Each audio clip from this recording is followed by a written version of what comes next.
Okay, we're going to skip the normal intro tonight, the played intro, because we're going to get right to this interview. I have Sammi Silber, correct, from the Hockey News. I hope I was saying it correctly.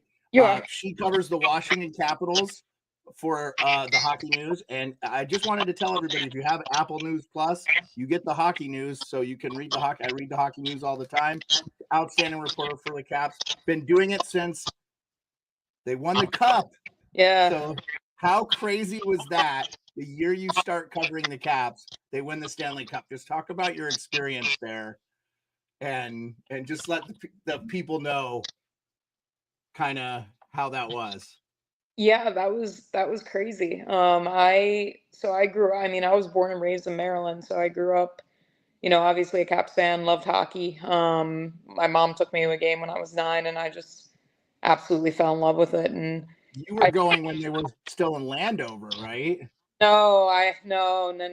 Like this was Okay, they were like just starting, like it was like kind of like the start of the, really good, like Rock the Red Southeast Division champion kind of era. Maybe I was right. 9. I always remember it as I was 9. I was born 97. I, Okay. I'm not good at math.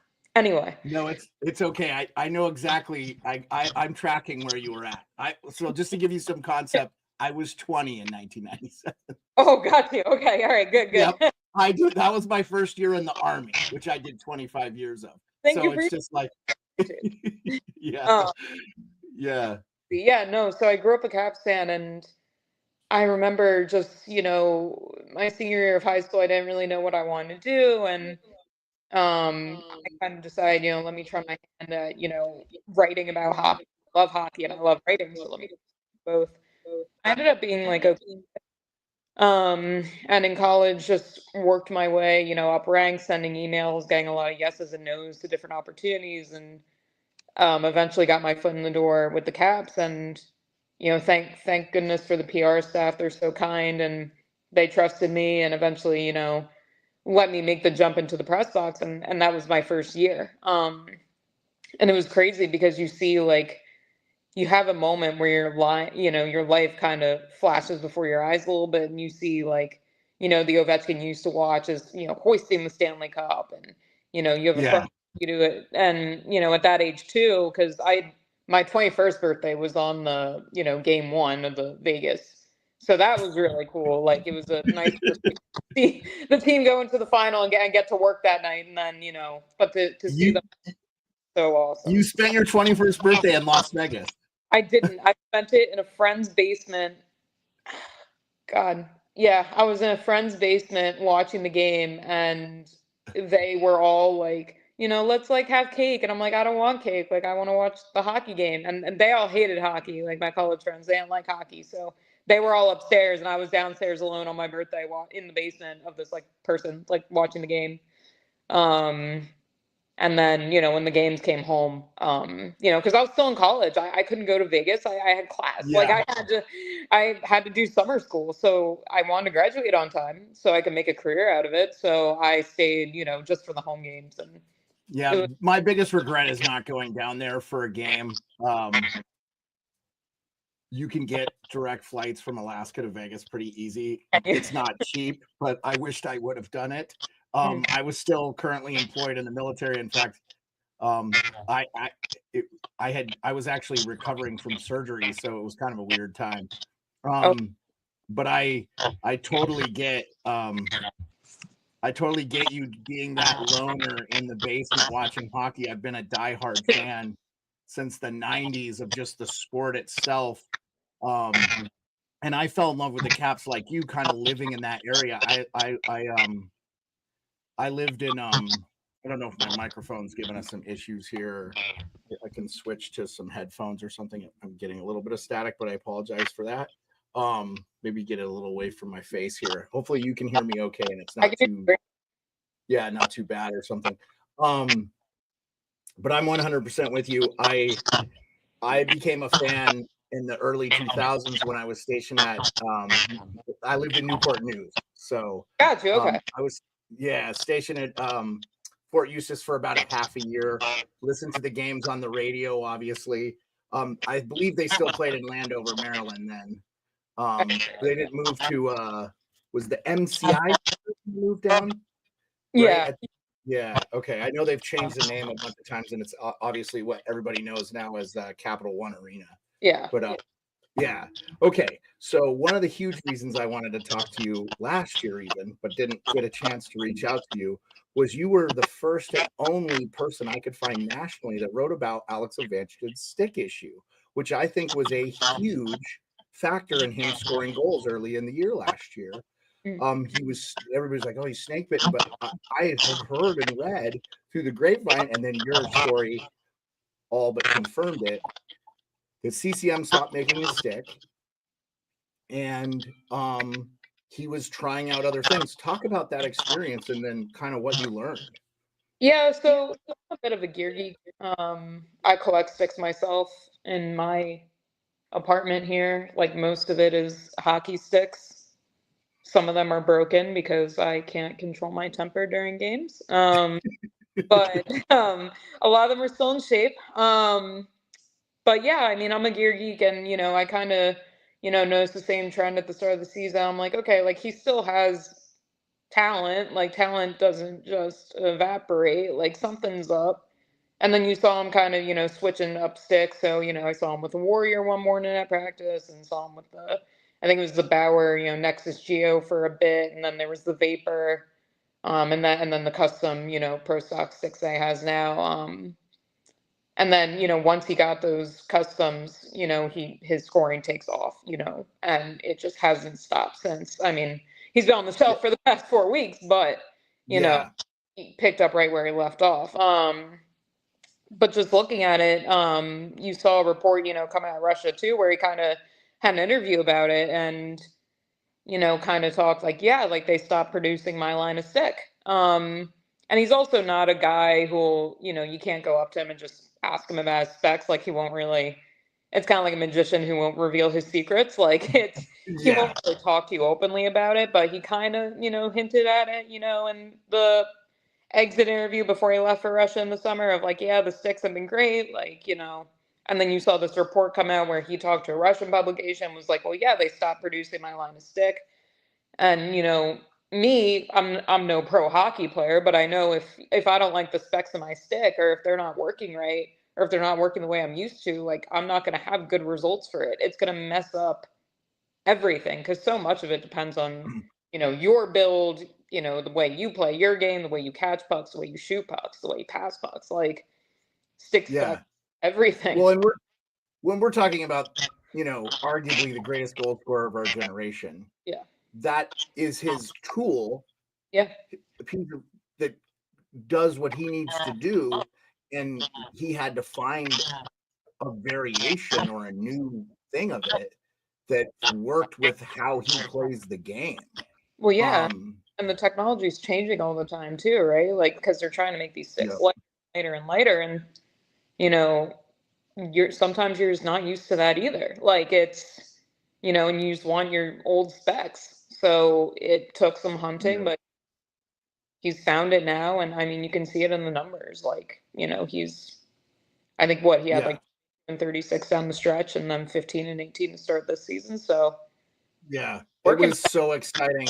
It was, I mean, we've been spoiled with him, right? Yeah. And I always explain to people, when I was growing up, there was this linebacker that played for the New York Giants named Lawrence Taylor.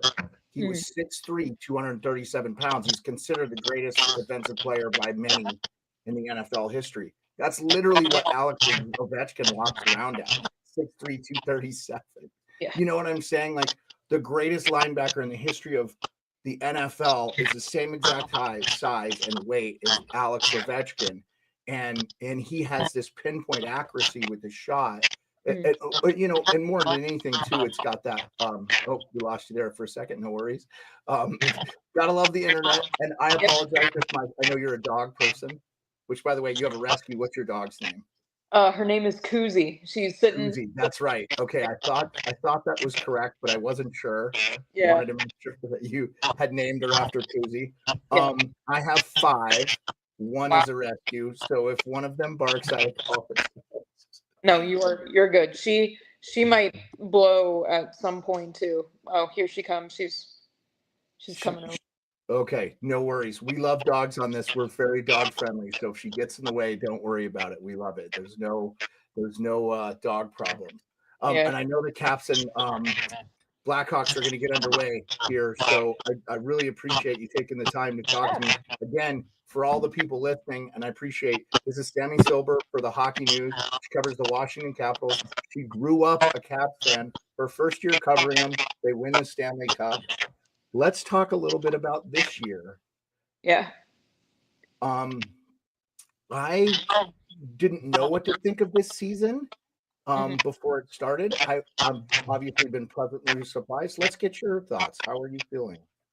Yeah, I think I'm in a spot where I honestly wasn't too surprised to see them doing well. I think with the off season that they had and all the changes, not just Pierre-Luc Dubois and Jacob Chikrin, but you also pick up Logan Thompson and Duhaime and Radish, and you overhaul a third of the roster to bring in some really good depth pieces. And Carberry's philosophy worked great last season. And so when you combine that with a new dynamic and have a room that's really tight knit, and all those players rely on each other, and you have so much young talent with the veteran core, it's a recipe for success. And when they made the changes that they did, I was like, this team is going to be good.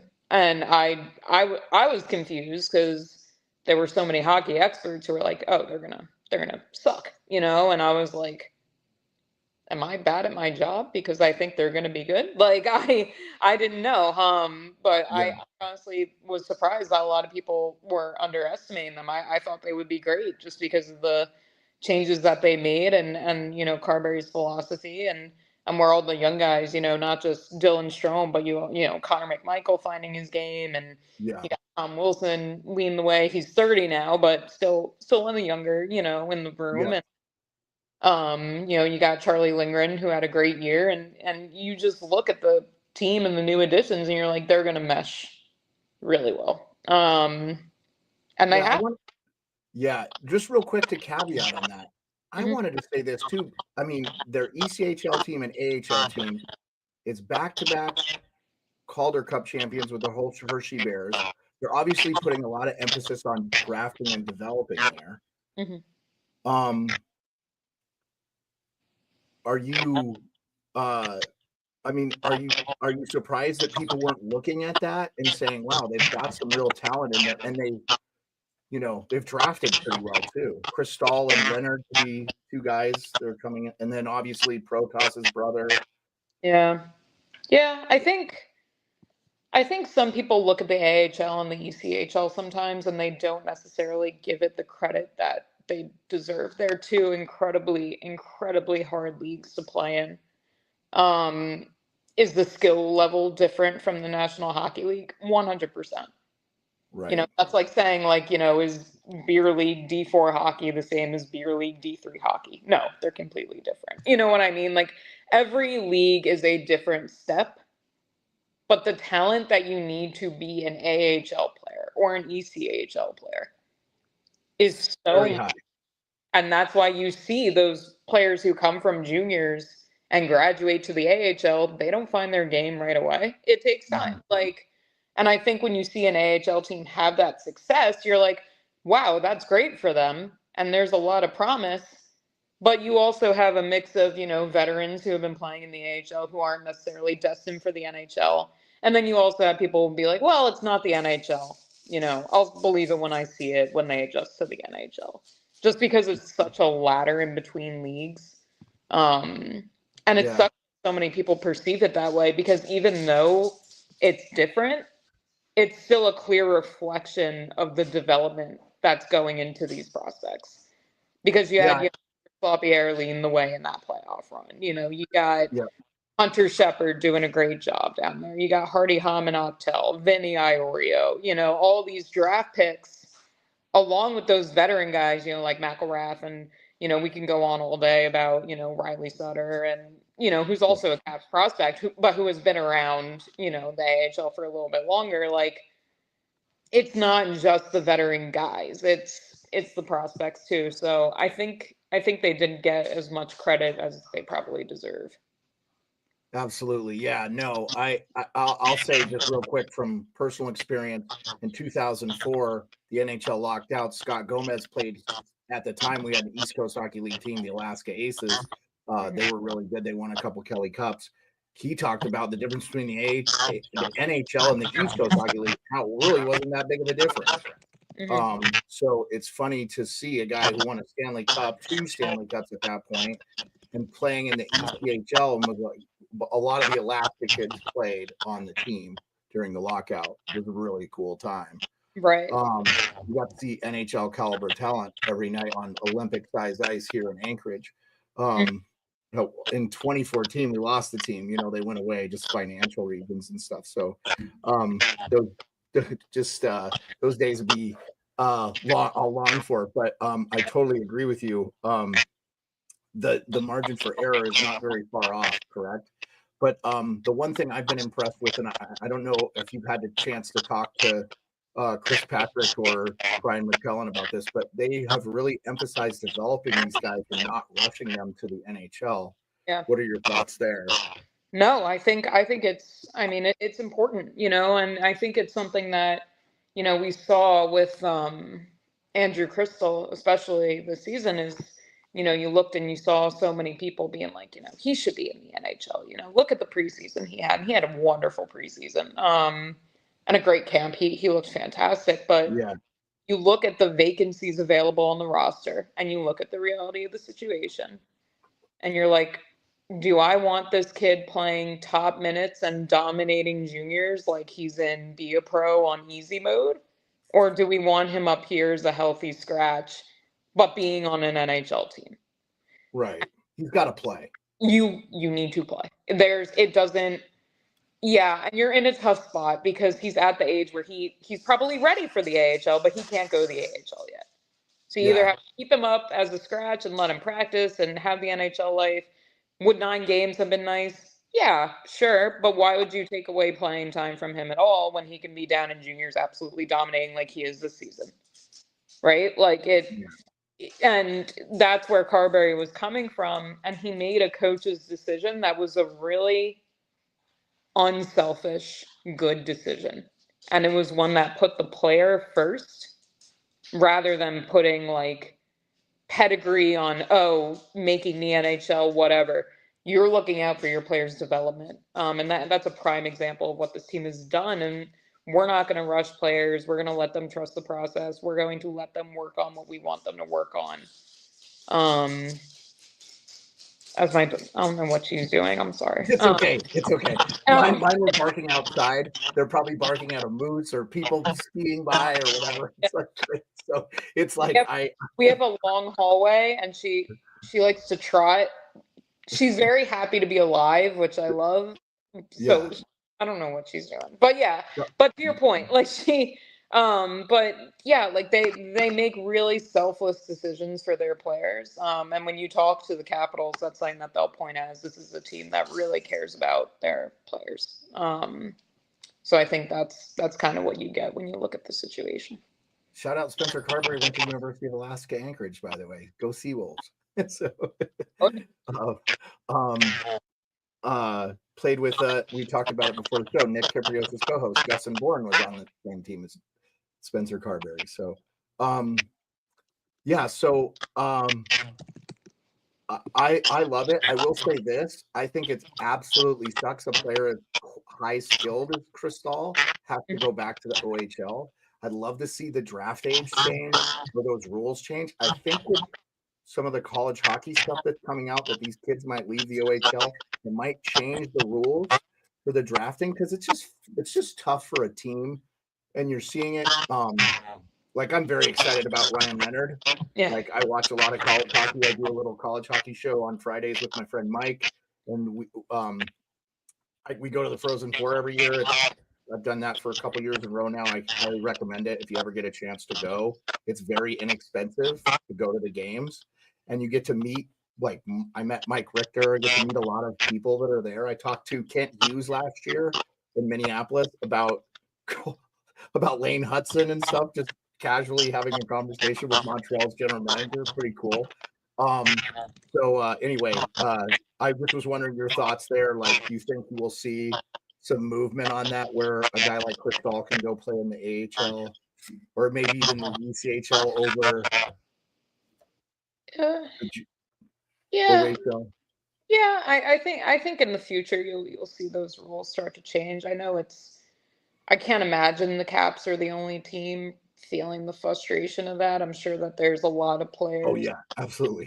Like when you heard about the Crystal situation, you saw, oh, he can either do this or that. And it's kind of like damned if you do, damned if you don't, based on what you do with him. Like they're not the first team to have that issue, and especially like it's crazy because I don't think I'm that old yet, but I have been in this rodeo for a long time now. Yeah, for sure. You see the frustration of rules like that, so I think it definitely changes. I think we see, Crystal up at Hershey at the end of this year. And then next year, I mean, I don't see why he couldn't contend for an NHL role full time next year. There's going to be more vacancies next year and more opportunities. So, Sure, um, for sure. just this Who do year, you these acquisitions made, it's just not the time. who do you think will be back? Who do you think won't be back with the Caps? Let's just go there, and then I want to ask you about your win with the Ghost Pirates. Um, Um, I don't know. I think you look at Lars Eller and he might not be a long-term stay just because he's a veteran guy who was brought in for this year and he's a UFA at the end of the season. You look at the UFAs and you see Eller, Mangiapane, yeah, Radish. yeah, You don't necessarily know if Washington's going to want to, look in the different direction of, younger people rather than re-signing, free agents that have a few years under their belt. Jacob Verana, we don't necessarily know if he sticks around long term now, just yeah. because the He's years. not been playing as much either, too, right? So Yeah, and there's some, and then Milano's injury status. We don't really know what's going on with that. yeah, We long term, and we've, it's tough for him. That's a tough player because he's so skilled. yeah, Um, he is very skilled. but it's a great room. It's an awesome room, and I think that it's tough when you see so many players who are so like close knit, and you realistically, like, you don't want to see them lose that vibe. You want them to continue to enjoy it, but hockey's a business. So when you look at players that might not be back, I always point to, well, so and so's a free agent, but I don't know. You know what I mean? Because I'm not. Yeah, yeah. I kind of hope they keep Radish, and I'd like to see him keep Chitrin too. I would say this, and I wanted to ask you: do you see maybe Lars Eller going into the organization and maybe a role with the team, kind of post? We've seen a lot of guys from that Cup team. Obviously, Yeah, Brooks Orpik works for the team. Um, Devontae Smith-Pelly's doing some television. yeah. Um, what do you think?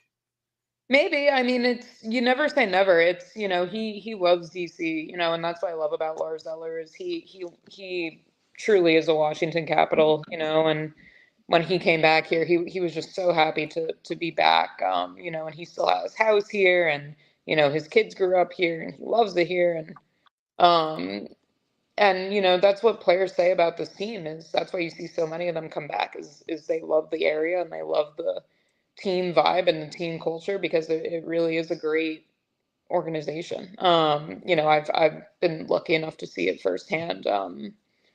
And so, maybe I don't necessarily know. I don't know if he's done playing. Like I still think he has a lot left in the tank. I just don't necessarily know if that's in DC when you have, Ryan Leonard and Crystal and Miroshnichenko and, you have, so many guys coming in and then you have so many free agents up front that, but that's up to Chris Patrick at the end of the day.